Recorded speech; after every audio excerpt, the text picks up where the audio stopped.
É aquí donde a clase de cuarto da ESO do CPI Cernás de Castro comeza a súa viaxe ás minas de Sanfins, o que foi unha das principais minas de extracción de wolframio durante a Segunda Guerra Mundial e que, durante todas as nosas vidas, tivo un significado moi grande.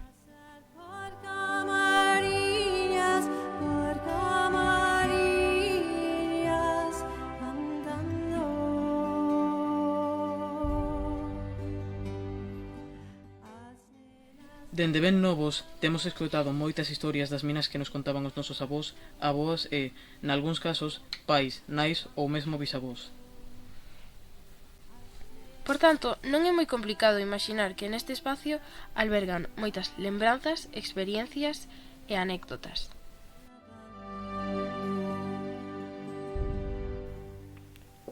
E as nosas historias favoritas eran as da roubacha, que era cando a xente iba pola noite á mina a roubar os minerais e que logo vendíaos no mercado negro por un precio moito maior.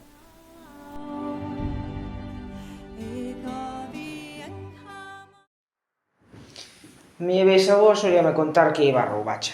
Ela non iba por necesidade, senón que iba por unha amiga, a cal acompañaba e si que iba por necesidade. Elas solían entrar ali as minas de Sanfins pola noite. Normalmente recollían cachos de wolframio que había desperdigados polo suelo e recollían todo o que puideran, basicamente, para despois vendelo aos compradores que houbera. Algúa vez si que me ten contado que chegaron a minar un pouco, é dicir, a picar, pois porque poden aproveitar e porque o cacho era grande. En sí, miña bisavó non solía ir moito porque non é desa zona, senón que cando podía aproveitar que podía ir, pois iba. Cuando era pequeña, mi abuelo me hablaba sobre mi bisabuelo, que era minero, el cual practicaba un tipo de roubacha, que consistía en guardar los minerales en el doble fondo de los zapatos hechos a mano para así que los guardias no los pillaran y poder venderlos al día siguiente.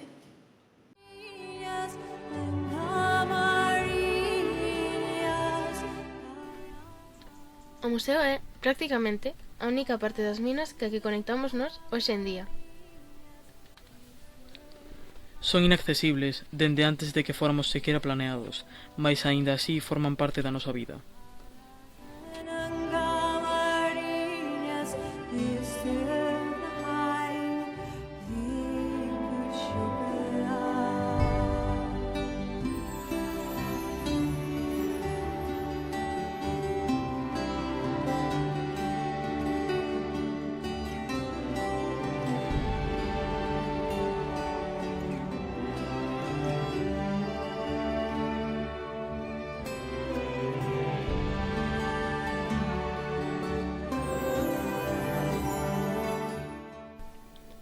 Pechou despois da Segunda Guerra Mundial, a causa do baixo precio do tungsteno, máis ou menos un século atrás.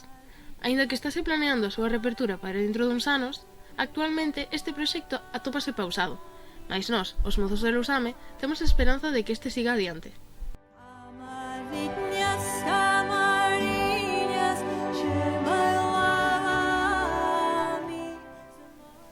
E é por todo isto que, pese a que non vimos as minas abertas, podemos dicir que compartimos un pedaciño de historia con nosas bisavós e nosos pais.